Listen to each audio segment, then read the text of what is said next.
down thing. Oh, sorry, I was standing to the music. Welcome to Real Estate After Dark, where the market never sleeps and neither do we. Your late night source for answers and insight. Yeah. One of these days you're going to say it out. One of these days. And tonight we get to hear all about Crystal. Because last time we did me, Yeah. I got to be the first one. Because you're special. I think just because you didn't want to do it. You were fighting it. You're special. But tonight we get to ask Crystal all kinds of questions. Where I come from. Where do you come from? Why I do what I do. Yeah. So go ahead. You already started. Where do you come from? Oh gosh. Look, let me tell y'all. So I was born and raised in Madison, Tennessee. So born and raised in Tennessee, which is very odd apparently, because not often do you find people live in Tennessee or from Tennessee. But yeah, that's born in Madison, went to Hunters Lane High School, Neely's Bend Elementary. Oh gosh, I went to several elementaries actually. DuPont Elementary. And where's DuPont Elementary? That's in Old Hickory. Old Hickory. Okay. Yeah. So we were right there over the bridge, right at Madison. And then, of course, Old Hickory, and it was just a hop, skip, and a jump from where we were. My wife was over there somewhere. I have to ask her where she was at. We grew up, well, on Rio Vista is where I was. I know she was off of Nolensville Pike somewhere. Oh, yeah. That's Nashville. Harding Place. Okay, that's Nashville, yeah. Madison is more north, like Phillipsville or Rivergate. You know where Rivergate Mall is? That's in Madison. Okay, so you're up north side, yep. Yeah, me and my friend used to cruise the mall when it was cool to cruise the mall. Remember those days? Now they just shut malls down. Yeah, I know. Hickory used to be there over the Hickory Hollow. I know. Now it's And that used what? to be the An time. ice skating rink? Ice skating rink and some global something international or something like that. Yeah. Forget what it is. Yeah, I remember I used to live in Hickory Hollow, and I would try to get back from Brentwood from work to pick Austin up, and would always get stuck in that Hickory Hollow traffic. So it was the daycare. If you were a minute late, it was $2 per minute. Ooh. Oh, it was not cheap. And I'd bust up in there, and my child, after spending all that money eating saltine crackers and drinking water, I'm like, this is the snacks you get? Anyway. So keep going. Tell us some more. You got questions. Got questions? A little bit. So that's where you grew up in Madison. So I grew, well, that's, yep. I don't really know where I was born. That's kind of sad. I don't know if it was Madison or what. Nashville, I'm sure, somewhere around there. But yeah, so the first place that we actually had a home with our mom was Madison, and I was 12 years old.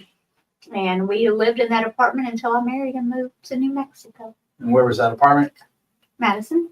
Madison. On Rio Vista. Yeah. Rio Vista. Yeah. 12 years old. And then so you went to New Mexico. Mm-hmm. And how long were you there? Probably there for 2 years, maybe. Had my first child there, and she was born in Clovis, New Mexico, but we moved to Portales, New Mexico. And the funny thing is, one of my best friends, Obon, when they moved to the States, I don't know if they moved straight to Clovis, New Mexico, but that was weird to find out that's kind of where she started out too. And I was there. Yeah, it makes a connection. Yeah. Well, and so then you moved back to Tennessee. Moved back to Tennessee. Yep. And then I'm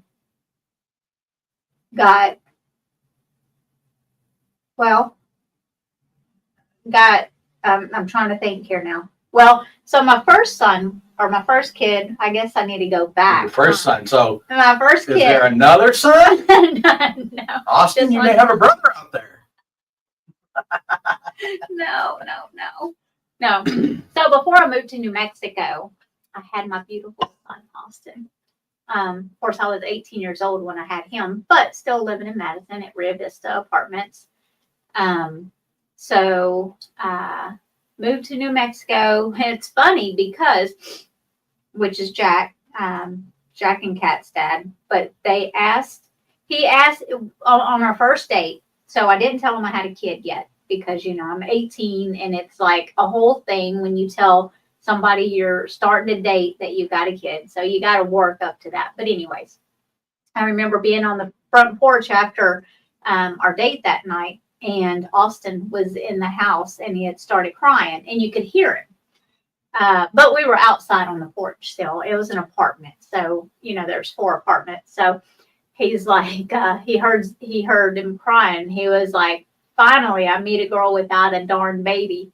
Because, seems like everybody has a kid these days. And I was like, well, yeah, that's my darn baby, and they're crying. And he was like, oh. Uh-huh. So, open mouth, insert foot. But anyways, he stuck it out. I guess that first kiss that I laid on him, it was just like. First kiss. Yeah. All righty. But anyway, so yeah, then I moved to New Mexico, had Jacqueline, moved back to Tennessee, had Catherine. Yeah, now I have 3 kids and a bunch of grandbabies. And so you got 3 kids. So it's Austin, Jacqueline, Catherine. and Catherine. Mm-hmm. Kat's the baby. Cat's the baby. 25. 25. And then Austin's 30. And then Jack's right under him at, I think she's 28, 27, 28. I can't keep them all straight. So you've got how many grandbabies? 3 grandbabies, 1 on the way. 3. So 2 boys, Okay. Hunter and Weston. Yep. And then Cadence is Jacqueline's. And then I've got Lorelai on the way. And she's doing June June. 24th. 2 days before Andrew's birthday. Andrew's gonna love that, huh? Yeah, it would be nice. Well, I'd say it'd be nice if she was born on his birthday, but I'm sure Kat wants to get her out as soon as possible. So, all right. So you've been married with Andrew Mm-hmm. for how long now? I think we're going on 6 years, maybe. Neither he or I can keep it straight. Married in 2017. 18. I think it was maybe 18. Oh, yeah, it was maybe 2018. It was 2018 because I started real estate in 2017, Okay. And you were at the wedding. and I was at the wedding. Yeah, it must have been 2018 then. It was on National Coffee Day. I know that. September 29th. So I think it was 2018. Yeah. So just because I know that Andrew said 2018. Huh? Thanks, babe. She did. She wasn't remembering it. He had time to do the math. That's what it is. Is that what it is? Mm-hmm. Oh. And Andrew actually has. So you have. So Andrew's got how many kids? He does. He's got Gracie and Rob. They're the youngest. They're twins. They're 21 now, which is so hard to believe. Golly, 21 already? Wait, no, they're going to be 21 this year. She's still 20, right? Yeah. Yeah. So they were 12, 13 when we met. They were still in the fighting stage. They were little bitty little popcorn parts. They were so cute. And then he's got Andrew. I'm not sure how old Andrew is. I think he's close to 30. And then Matt and Lauren. So altogether, we have a bunch of babies. Lauren's got a baby. Yeah, Lauren's got a baby. Yeah. So there's another grandbaby there Uh-huh. that you guys have. Yeah. So. Yeah, don't get to see him as much. Anthony, they named him after, well, I don't know that they really named him after Rob, but she wanted AJ. So Anthony, maybe you're going to have to help me out on that too. But anyway, so she wanted the initials really bad. AJ. And she didn't even realize that was her brother's middle name. Or, yeah, I don't know how all that worked out. But anyways, yeah, it's funny how things like that work out. So yeah, big family. So what did you do before real estate? Oh gosh, a little bit of everything. Worked at like a construction rental company. I did retail, always customer service though. Did telemarketing. I was so good at it.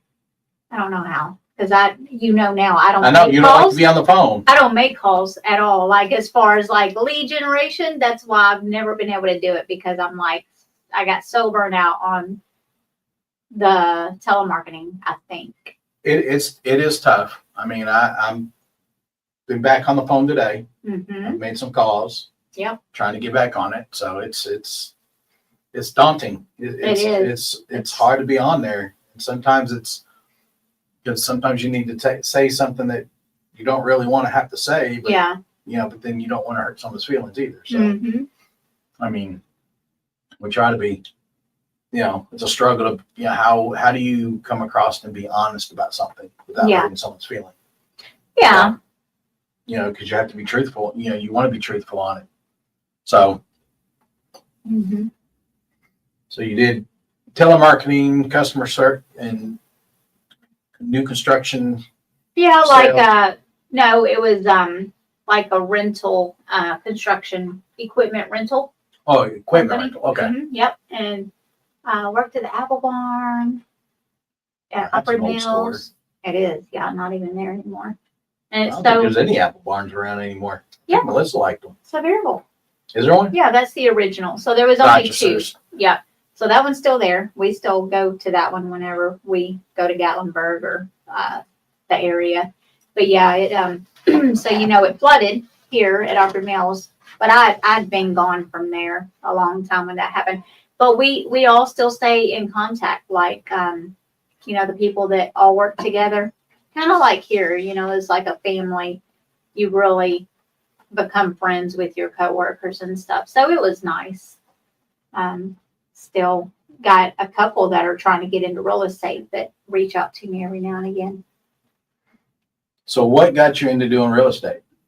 I've always had an interest in it. I had an Uncle Bill, that he was in real estate and he was a builder. Just watching him work and he would talk to me about real estate and I would always tell him, I'm like, Uncle Bill, I can't do that because, you look at real estate and you see the agents and their high heels and their, cute little dress clothes, carrying all the things and pulling their little bags behind them. I'm like, there's no way I could do that. No way. And what is it that was keeping you from thinking you couldn't do that? Well, just the strength to carry it around. Just you look at things and you paint a picture of what you think it entails. And just painting that picture in my head because of what you see, you watch the shows and, they're running up and down stairs with high heels and all this. And it's like, yeah, not going to happen. So yeah, that kept me for a long time, not wanting to get into it. And I know what you're doing. I know exactly what you're doing. No, but, yeah, just, I guess, I was born, not a lot of people know this because I don't share it, with spinal muscular atrophy, which is like involuntary muscle deterioration, but also affects your voluntary muscles. So like your lungs, your heart, any muscle in your body. But, diagnosis wasn't good. And so you get all these diagnoses, you're going to live to 21 and be wheelchair confined by 15. Well, you're not wheelchair confined. Well, definitely not. No. Very blessed because as spinal muscular atrophy, I mean, it's the number one killer in children. So, and typically you if you do walk, it's as a toddler. And then after that, you lose your mobility to even lift your head, or lift a cup or just daily activities. So, for a few years after the diagnosis, I think I was 10 when I was diagnosed because I fell a lot. But I was still walking. Mom didn't understand why I would fall all the time and why climbing stairs was hard and things like that. So she finally took me to the doctor, and that's where they diagnosed it. But very abnormal SMA patient. I mean, there are a couple people here in Murfreesboro.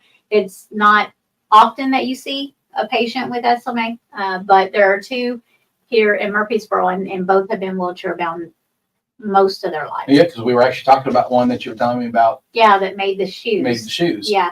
And I've been seeing him pop up on my Facebook. Yeah. A lot more and stuff. And, Mm-hmm. of course, that's the funny thing about Facebook. But yeah, I mean, it's, if somebody didn't really know, they wouldn't know what that you really have that. Yeah. Because you don't show it as, it doesn't really, it slows you down, but it doesn't really slow you down. It slows me down, but it doesn't stop me. And I think that's because of going through life with that challenge, you find other ways to do things, so like I can go upstairs, I have to do it a certain way, but I accomplish it. In fact, I've got a tattoo on my side, my very first tattoo. I was telling you about it, never got it finished. But it's a Andrew, I think she needs to get it finished. No, I don't want to. But it's a clock, and it's got like the the numbers on it. Well, and then it's like got pieces that's busted out and kind of floating, and that represents doctors putting a time frame on everything. Well, here we go. You're like, do I need tissues? So they, putting time frames on everything. At 15, you're going to be in a wheelchair and buy all this. So that represents, I blew that out of the water. So time doesn't, I don't sit around and wait for things like that to happen anymore. And then a staircase, an old rickety staircase going up to the clock, because that's always been like my struggle, the steps and things like that. So just a reminder that keep going, know. I mean, you keep going. I mean, you do quite well for, having the drawbacks. Yeah. Yeah. I mean, and things that kind of, that try to hold you back, but you keep battling around them. Yeah. But it was more mental at the beginning, and then just a lot of growing up, my mom was a protector, and, it was a lot of, you can't do that. You can't do this, just because she seen me struggle, but she didn't push me to get it done. She was just easy to just say, don't do it. So, I quit high school because of that. She took me out of high school, and she was like, you just can't do it. Even though I was doing it, she just. Sometimes parents think that, they know best. They know best. I mean, we all do it. I mean, we all have our We're all guilty of it. Guilty of it sometimes. And so sometimes we hold back, parents were known to hold back a little bit, just because you worry. And, but yeah. So that's what kept me from getting into real estate for so long. And, I should have told myself, you have figured out different ways to do everything else in life throughout your life.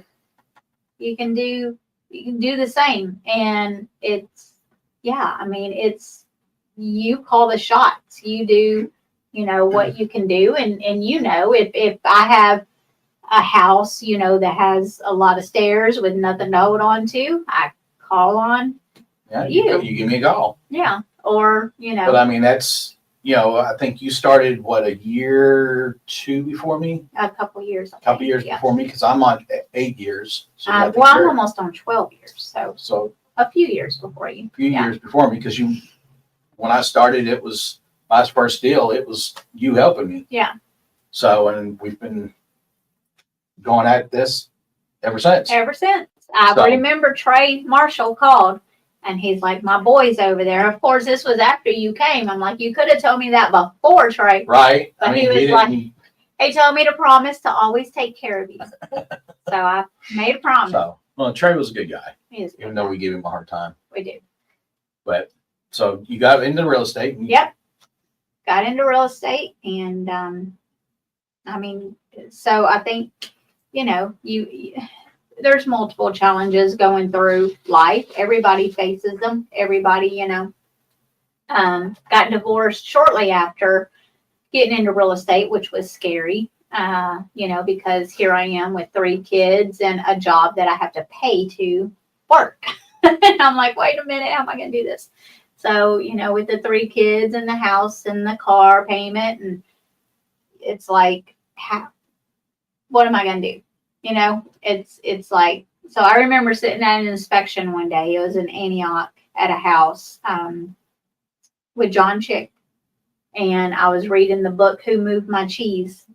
And I think that book, it told me pretty much everything that I'd been feeling, even before getting into real estate. It's like you get complacent and comfortable, and you don't go follow that dream because of the fear of things that, you're not going to be able to do.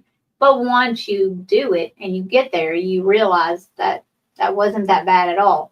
No. So after I read that book, I was like, you're single again. You've got, babies, and not babies. They were, bigger kids, but they were my But they also helped responsibility. you too. Oh, yeah. Yeah. They were huge helps. Like Kat's been doing open houses. She would go to the end of the road, hold flags out and flip signs. I remember when I first started, she was out putting signs out. Oh, yeah. She was helping with that stuff. Yeah. But So- anyway, so yeah, it was sink or swim. So I swim. So, in what areas do you primarily serve? Oh gosh. Middle Tennessee, anywhere, I would say probably 2 hours each way. 2 hours. What are your most favorite clientele to work with? Oh. I always have a passion for first time home buyers. And I think it's because I can watch them grow. A lot of my first time home buyers that I've had, from day one are still my clients. So I think first time home buyers, because they turn into lifelong friends and clients. Oh, I see a bunch of stuff up there. Yeah, it's just everybody saying hi. Oh, hi. So, You're and then, supposed of course, to say hi to them when they come I did. on. that's where I have said hi. Okay. It says hi, Tanya and Andrew, and there's hi, Melissa. Okay. I've been saying hi. I ain't seen you doing nothing. I'm multitasking. Oh. Didn't know. Never mind. Didn't know how to multitask. Hey, I didn't All say right. it. You were thinking, That's funny. See, but yeah. So you like all of Middle Tennessee. Mm-hmm. You really love to cater, help with first time home buyers, and I guess that because it comes from where you came from, kind of that passion of helping others Yeah. go from, the struggles Mhm. similar. Mhm. Which those are things that I've worked paycheck to paycheck and Yeah. worked hard to get where I'm at. So what is your favorite way to generate new leads? But I don't think yours just kind of. Mine are just kind of organic, which I'm lucky. But I think, and I kind of tell, even the new agents this, your first 2 years, you're going to bust your butt. You're going to work long nights. I remember making videos up here, on floor time. And then I'd be here 10 o'clock, 11 o'clock at night working. Facebook, just sphere of influence, just reaching out and not being overbearing, because I don't ever want to be forceful or feel like a salesman. I'm here to serve you. I'm not here to push you into buying or selling or whatever. Right. And, just I think as busy as I was on social media platforms, people just started gravitating toward it. And I was busy kind of straight out of the gate once I finally got licensed and my license posted. So, yeah. I'm sure you probably at that time made calls. No, I've never lead interaction like that. So you just kind of posted on Facebook that you were a realtor now, and I mean, just what I was doing, the work I was doing. You know, I was at Olympus. So there was some people from there. And then Sean worked at Cisco, which was my ex-husband. So he had some, people that worked there with him. And he would share that I was in real estate. So I had some clientele from there. And then just from there, just posting, I was, working. People like apparently to see you work. And so it just snowballed. which was a good thing. Oh yeah, very good thing. So yeah, Yeah. I mean, I know there's times, I think during COVID we were joking around all the time because all we could do was chat, and whatever else, and Mm-hmm. you're always posting on sitting on the porch, On the on the swing. porch swing. Yeah. And you were getting another list, and I'm like, here I am making calls, and you're just sitting on the Sitting on the swing. porch swing. So, They give you a call. I told you could come swing anytime you want. Yeah, but it was COVID. I would have got off the swing and went inside. I would have lent you my swing. That's funny. So how do you find unique ways to stand out from your competition? I think just being genuine and really caring. Like I said, I'm there to serve the client. I don't know. I think people can just get a sense when you're genuine and you're in it truly to help people and not to make a paycheck. Paychecks are going to come, and you just got to have faith in that. But if you just put your service first. Which is also attractive. You've helped bring in several other people into the business. Oh, You yeah. still do. A lot of clients. A lot of clients. You've lost a lot of clients. Lost because- a lot of clients, because but of- that's okay because I want to see them succeed. And, some of my best clients, that I've helped numerous deals are now in real estate. And that's good, and doing good. doing good. Mm-hmm. But then, they had a good, experience with you. And so they've taken that Yeah. same Yeah, so Yeah. they can, kind of take what they mimic, learned. learned what, and, learned from you. Mm-hmm. So, what's one lesson you've learned in real estate that you wish you had known earlier?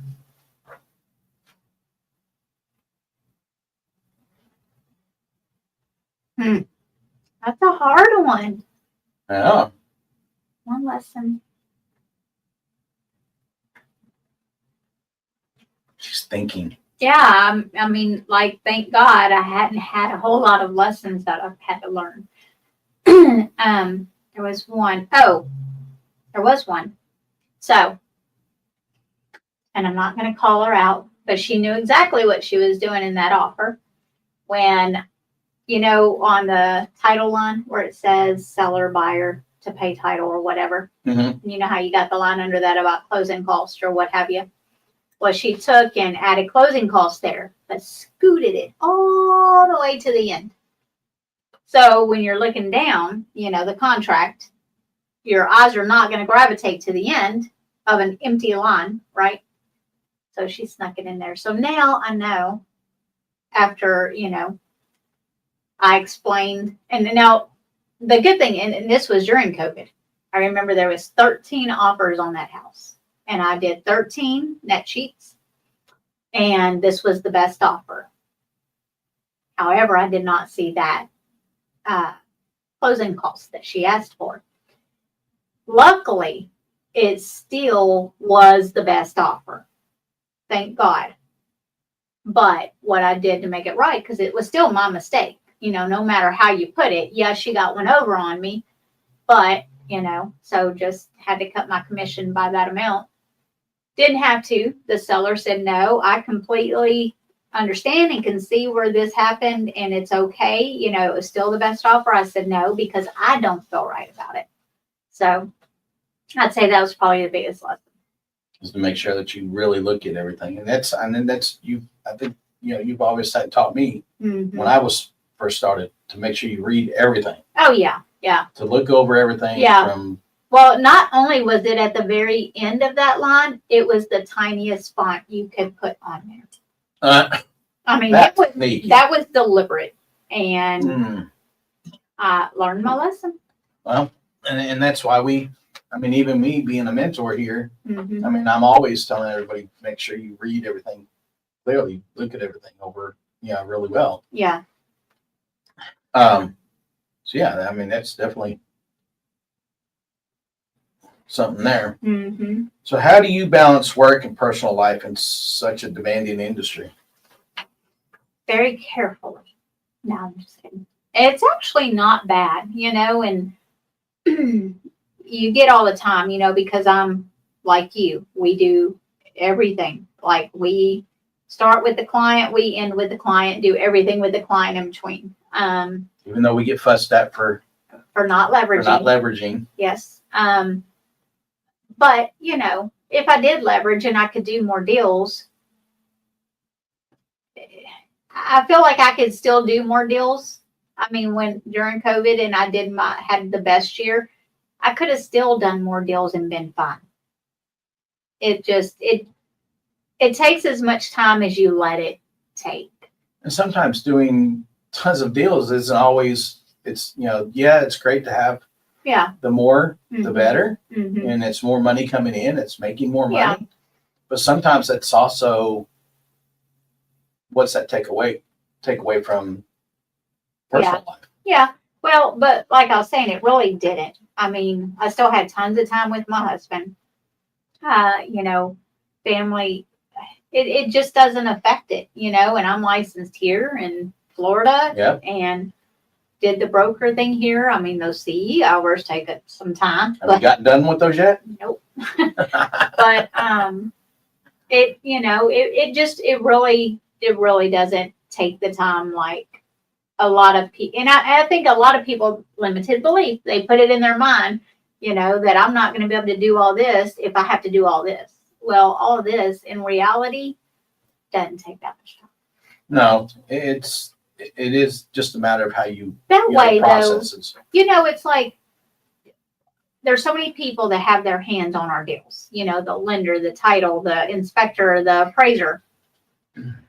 Why add another one to the mix? Why add a coordinator to do everything for you? What if they make a mistake? It's still on you, So there's enough people that control the destiny of my deals. I don't want to add anyone else. And sometimes I think that's how you look at it too. I do. There's times, and I wouldn't mind at some point in time, maybe down the line. Mm-hmm. I'll do it for you, Adam. You'll do it for me. We ain't letting nobody else do it. I mean, I promise not to miss the closing call. I don't think that'll ever happen.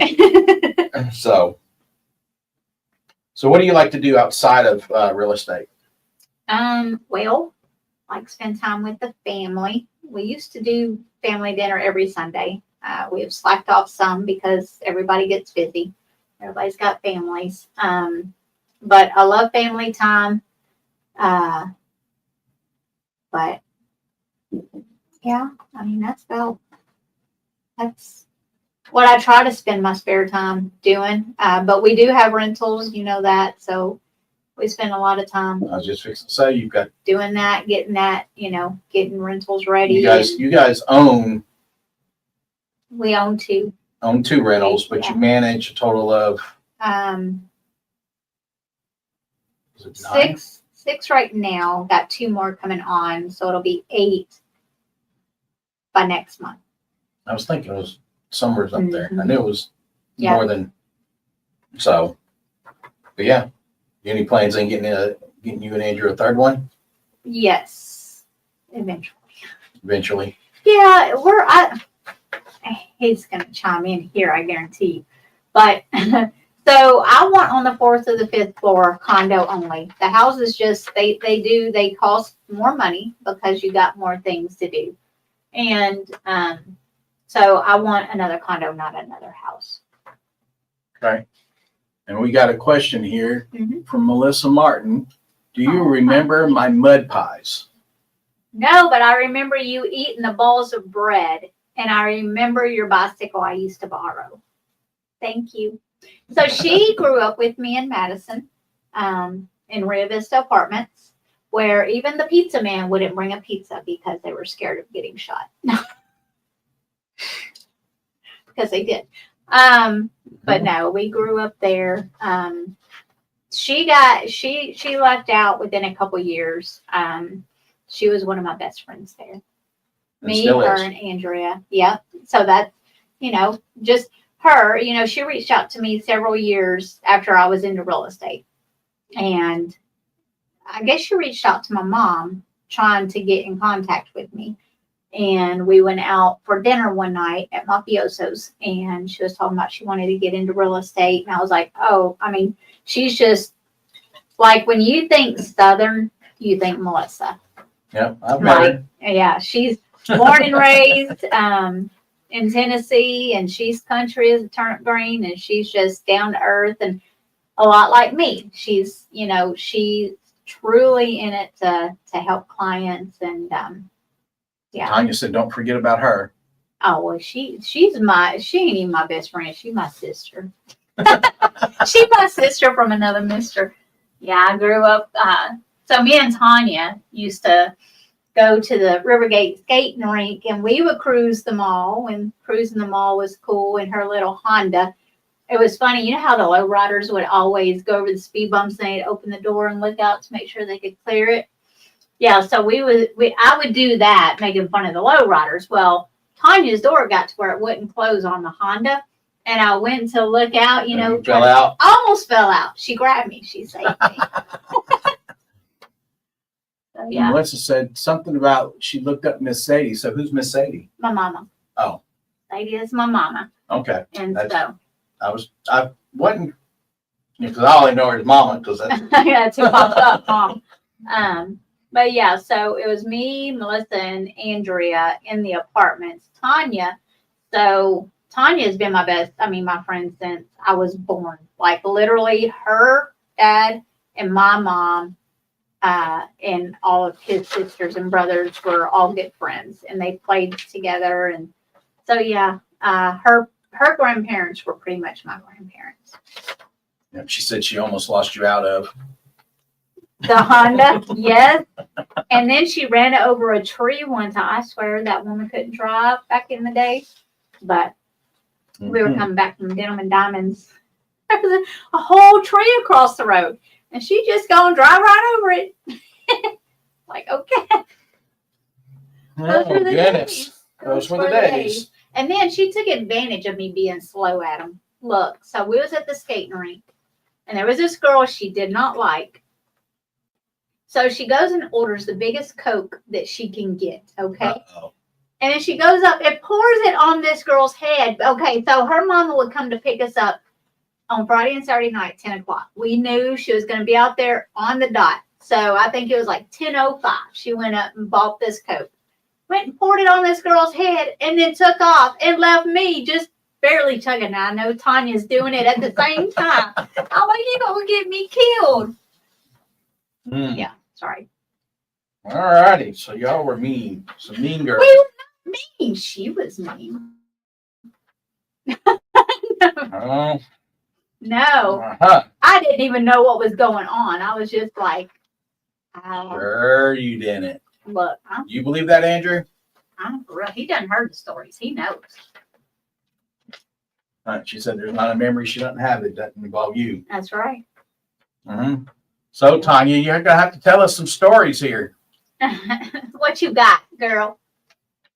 If y'all have any questions, feel free to pop them up there. When we lived in Rio Vista, there was this big rock that sat like at the entrance, I guess, to the apartments where we were. And so we would sit up there and watch all the cute guys go by on the rock. Mm-hmm. I don't know how old we were. Probably 12, 13, 14. Sorry. Oh, things girls do. They think guys are bad. Oh, goodness. Let's see here. So what are some books and podcasts or stuff that you read to, Who moved my cheese? Besides Who Moved My Cheese, is that the only thing you read? No, I mean, I read stuff, but like I love like James Patterson. I love books like that, like thrillers, mysteries. B.C. Andrews was probably one of my favorite authors back in the day. So I'm contemplating writing my own book. In fact, I've actually already started writing the book. See, I didn't know that. Yeah. You're keeping that one a secret.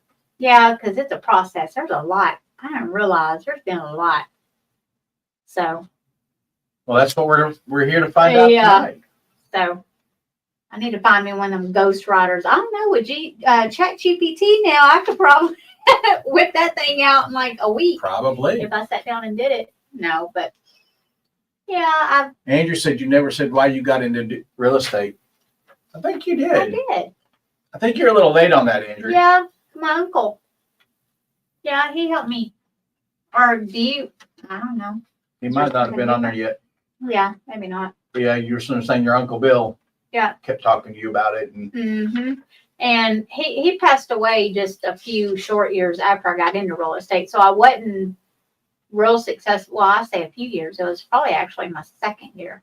So I wasn't very successful at that time. I was doing good, especially for a new agent. My first year, I think I did 17 houses, which is really good. But he's talking about the story with the builder. Oh, why? Okay. Okay, gotcha. So my Uncle Bill was the influencer, but what pushed me over the edge was the builder so I called off the sign that's in the yard, thinking that's how you did. You called the listing agent, to see a house. And so I did, and showed me the house. We fell in love. It was going to be an all brick house, wood floors, gas fireplace. No, actually wood burning fireplace. There was these beautiful arches. You've seen it, the Indian Park house, right? And so I fell in love with it. Well, that wasn't a wood fireplace. No, I know. That's why I got into real estate. I think that was an electric fireplace. Yeah. You threw me off. So now I'm tracking. Yeah. So anyways, went into the office to meet this agent. He's like, we'll draw up the paperwork and we'll submit the offer. And so me and Sean at the time went and filled out, started to fill out the paperwork. Well, I guess we were running close on time. He had a soccer game to get to, the agent did, which was the builder's agent. He said, well, I'll tell you what, go ahead and sign your names. I'll fill in the rest of it later. We didn't know, how it's supposed to be done. We had bought one house, but it was pre-existing. So I was like, okay, so we left. So we would come back periodically to look at it. Well, I noticed the arches were gone. It was just flat. And I was like, where did the arches go? And they was like, oh, well, the builder decided, that it didn't look right. I was like, well, that's one of the things I loved about the house. So they put the arches back in. But when the house was complete and we did the final walkthrough, it was a 3/4 brick home. The back was siding. It was an electric fireplace and carpet throughout. So didn't get any of the things that we wanted. What you fell in love with. Yeah. Or what he told us. He told us that that's how the house came. And I was like, perfect, And so they changed all these things. And so after, we walked in, I'm like, wait, this is supposed to be this is supposed to be this. And he was like, well, the builder had to cut some cost and blah, blah, blah. So I'm like, so that's just it? Like, no recourse? We don't, get a say in it? And he was like, well, I technically work for the builder and blah, blah, blah. And I'm like, okay. So what you're saying is you weren't represented. I wasn't represented. Well, I thought I was. I thought that he was representing both of us. I didn't know. He never really fully explained it or didn't anything. Explain that dual agency is not allowed. Yeah. Or not. Here in Tennessee. Yeah. So he didn't explain that. So, we were taken advantage of. We were completely just, we trusted him, and that's part of our fault too, Yeah. We didn't know better. So our ignorance got us, just as much at fault as he was. But so, ever since then, it was like, yeah, I need to get into real estate because I want to make sure this doesn't happen, at least to the clients I help. I'm never gonna. Well, and that, I mean, like you said, it's, you also have to try to teach people that it's best to have representation, have your own representation. Mhm. I mean, we talk about this all the time with, with people that are buying. Even when you're the listing agent, you still, say, look, it's better for you to take and have your own person to Yeah. represent you because of that. Yes. I mean, and that's one thing I know I've learned, and I try not to take and, I don't want to do the facilitating. Yeah. Or what we call facilitating. Yeah. Now, So, I mean, I did just facilitate in Florida. Of course, didn't represent both sides. There, you can things are a little bit different in Florida, but he like the guy that came into your open house. He said, I don't want an agent.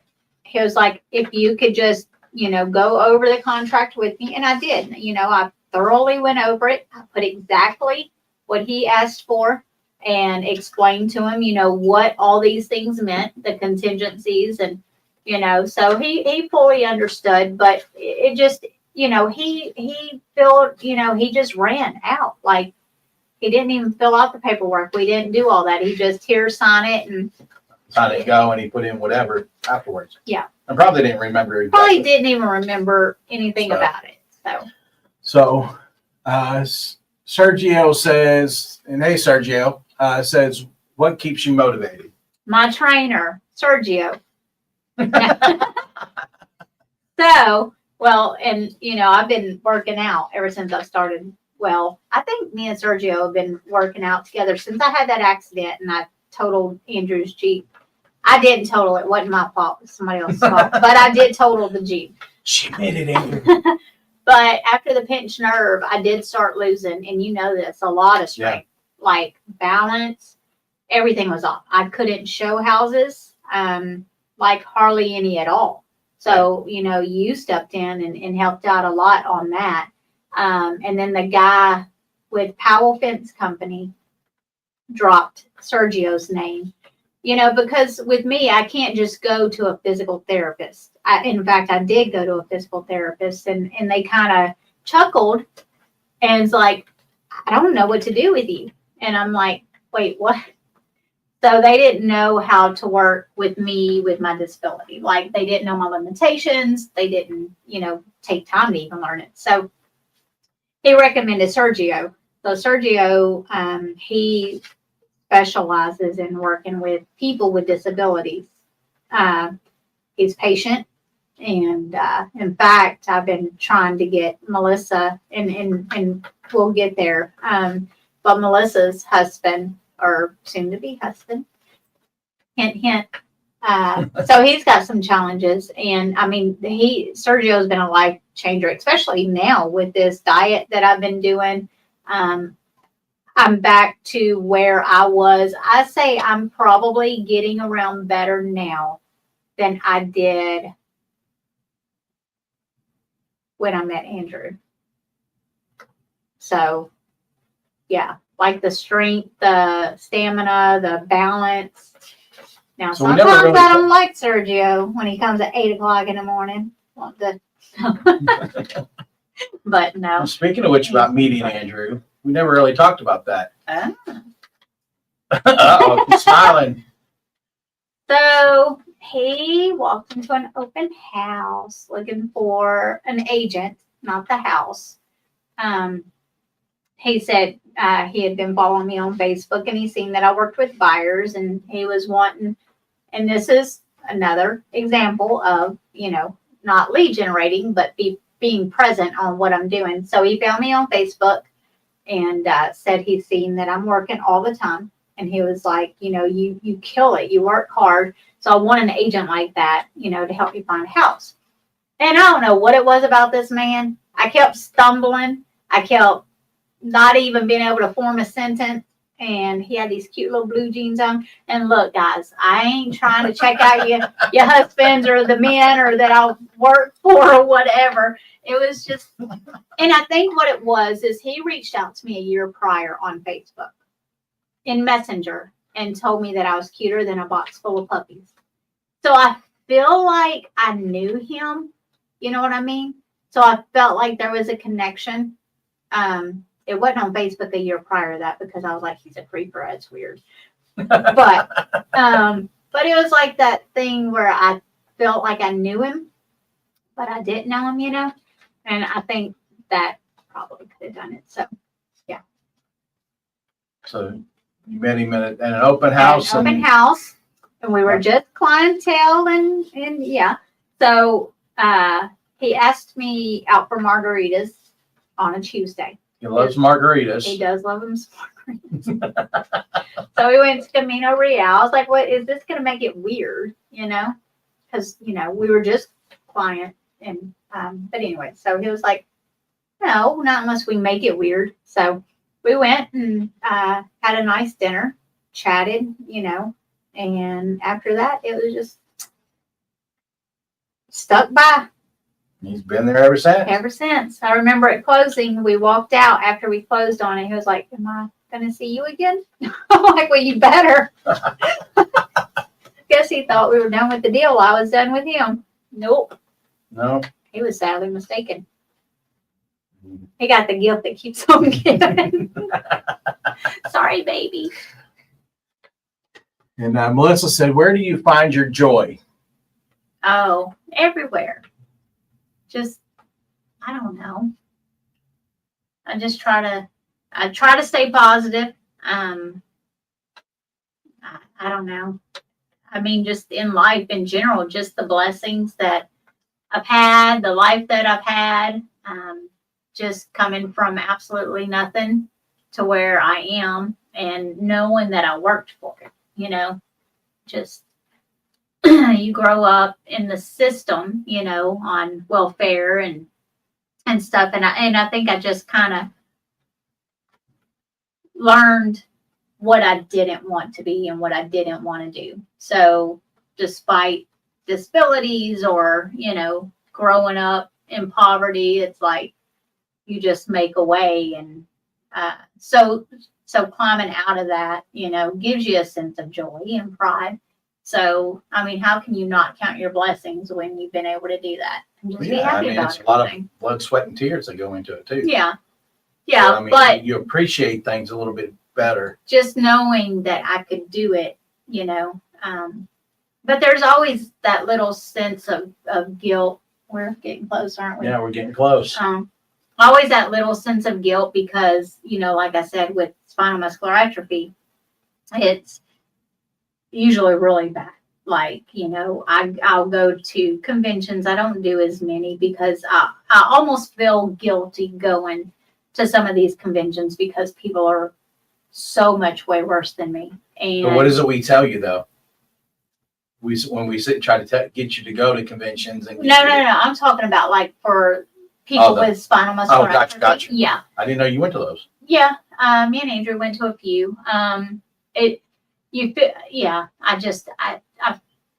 feel like I should be there or that, you know, in the same boat. So I don't ever want them to feel with my presence, why couldn't they have been? You know, it's weird. So that's probably the only thing that when I think about it gets me down. Well, I mean, you're a fighter. I mean, Yeah, even in but real I mean, estate, they I are see you, too. you fight for clients. It's a fight. Just yeah. I mean, I fight, but not in an ugly way. No, but I mean that's what makes you you. Unless I need to get ugly. And then the Madison comes out, Melissa. I'm telling you, the Madison comes out. No. But I mean, I think that's what drives you quite a bit too, is because you don't give up. Yeah. You've always, for your whole life, you've had to find ways to do things, how to make something outside of the box. Yeah. So, you know. And that's what makes you good at this. Yep. Yeah. So, you know, your challenges have made you better. Oh, yeah. And stronger because you figure out how to resolve instead of just giving up. Exactly. And I think that's I think that it's not, I can't really say that's any condition, but you have to have a will. You Yeah. have to have a fight. Yeah. And if you have that, then you're going to be able to take and overcome things. Mm-hmm. It may not be to the 100% of what you really want it to be, but yet you overcome it. Yeah. So you going to those things there could just be also, you have to think about it's an inspiration to, them, because it's like, okay, what is it she's doing that I haven't done? Yeah. So, and that's where even like when we talk about going to real estate conventions, you don't want to go to those. I need to remove my cheese again. Right. Because, there's people out there that don't have those challenges, but then they, and if they see you that you're being as successful as you're being, they're going to be like, okay, how is it she's overcoming doing this? And she's got, So you have to think of it that way. Yeah, I know, but it's just harder sometimes. I don't ever want to give people, the impression of, I don't know.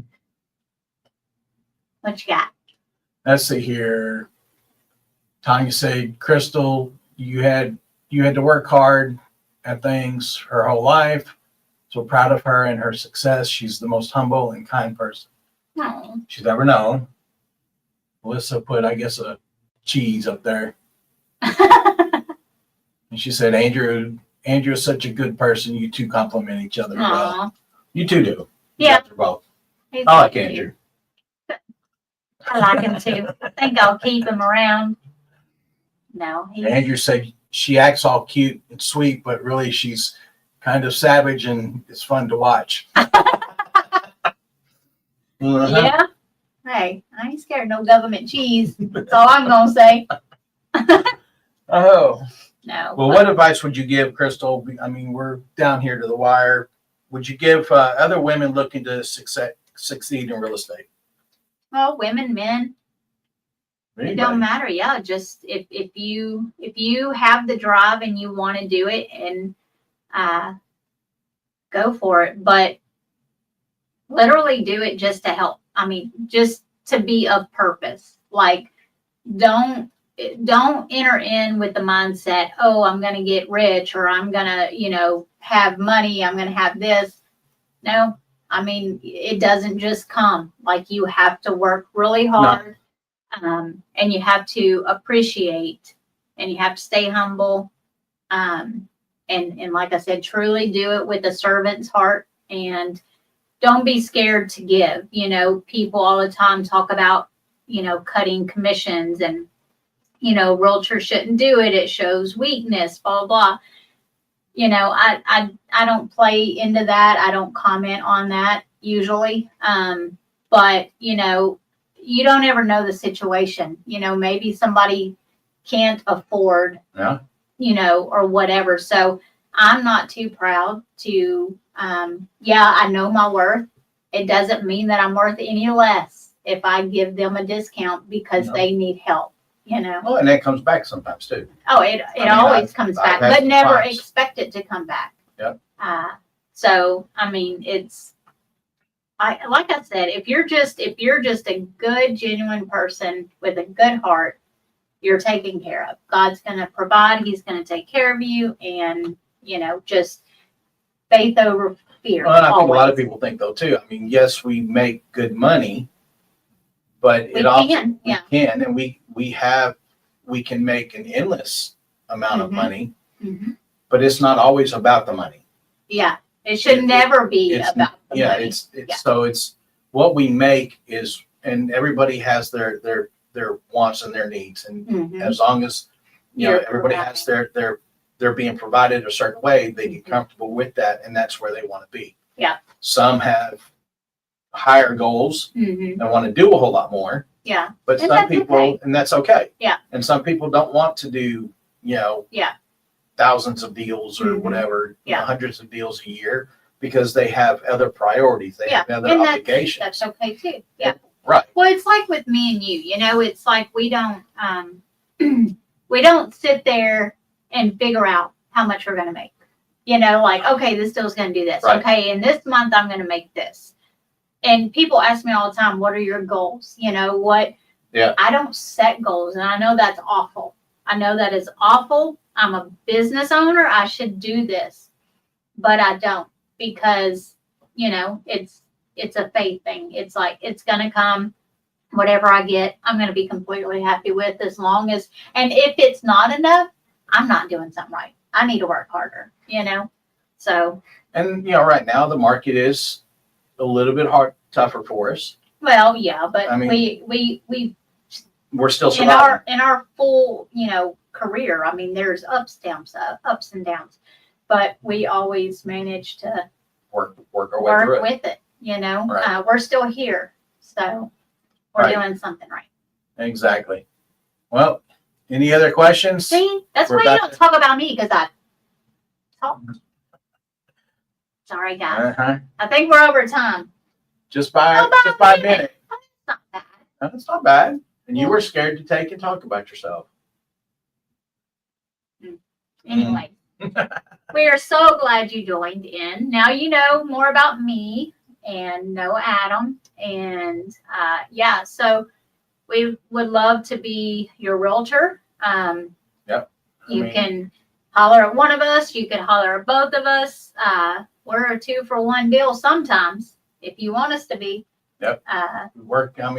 Everybody keeps saying we need to be a team, but I think we like the dynamic Yeah, the way it is. I mean, we're a team, regardless. team. Yeah, Just we are an an unofficial office. team. That's right.